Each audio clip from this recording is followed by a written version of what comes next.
कहिलेकाहीँ जीवनले हामीलाई कुनै प्रश्न सोध्छ, उत्तर शब्दमा होइन कर्ममा खोजिन्छ। हामी हिँड्ने बाटो सधैँ ठिक ठहरिँदैन, तर कहिलेकाहीँ त्यही बाटोमा एउटा ढुङ्गा हाम्रो सोच बदल्ने कारण बन्छ। आज म सुनाउन गइरहेको यो कथा त्यही ढुङ्गाको हो, जसले एउटा सानो केटालाई ठुलो बनायो र गाउँका सबैलाई सिकायो कि हिम्मतले उठाएको सानो कदमले कहिलेकाहीँ सम्पूर्ण बाटो बदलिन्छ। एक समयको कुरा हो, एक सानो गाउँ थियो जहाँ हरेक बिहान मानिसहरू बजार जान्थे, स्कुल जान्थे र काममा दगुर्थे। त्यो बाटो गाउँको मुख्य बाटो थियो, सबै त्यही भएर हिँड्थे। एक दिन गाउँको एक वृद्ध मानिसले एउटा ठुलो ढुङ्गा ल्याएर बाटोको बीचमा राखिदिए। कसैले बुझेनन् किन उनले यस्तो गरे। बिहानदेखि बेलुकीसम्म धेरै मानिसहरू त्यस बाटो हुँदै गए। सबैले ढुङ्गा देखे, तर कसैले पनि केही गरेनन्।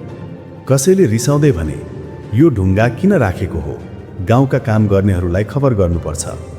अर्काले भने, यो त सरकारको जिम्मेवारी हो, म किन हटाउने। तेस्रोले भने, मलाई ढिलो हुँदैछ, अरूले हटाउला। साँझतिर विद्यालयबाट फर्कदै गरेको सानो केटाले त्यो ढुङ्गा देख्यो। उसले पनि ठ्याक्कै त्यही बाटो रोज्यो।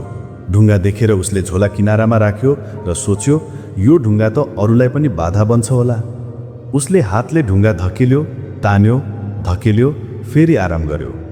हातमा ससाना चोट लागे, पसिना बग्यो, तर ऊ रोकिएन। धेरै प्रयासपछि अन्ततः उसले ढुङ्गा बाटोबाट हटायो। त्यो ढुङ्गाको मुनि एउटा सानो कागज र सुनका सिक्का भएको झोला थियो। केटाले अचम्म मान्यो। कागजमा लेखिएको थियो, यो ढुङ्गा मैले जानाजानै यहाँ राखेको थिएँ। जो मानिस यसलाई हटाउने साहस गर्छ, उनै साँचो परिवर्तनकर्ता हो। यो सुन उसको लागि हो। केटाले त्यो चिट्ठी पढ्यो, झोला उठायो र मुस्कुरायो।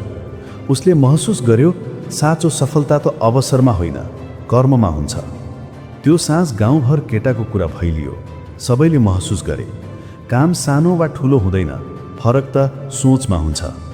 सन्देश: हामीले बाटोमा भेट्ने ढुङ्गा वास्तवमा जीवनका अवसर हुन्। अरूको प्रतीक्षा नगर्ने, आफै उठेर केही गर्ने, यही नै साँचो सफलता हो।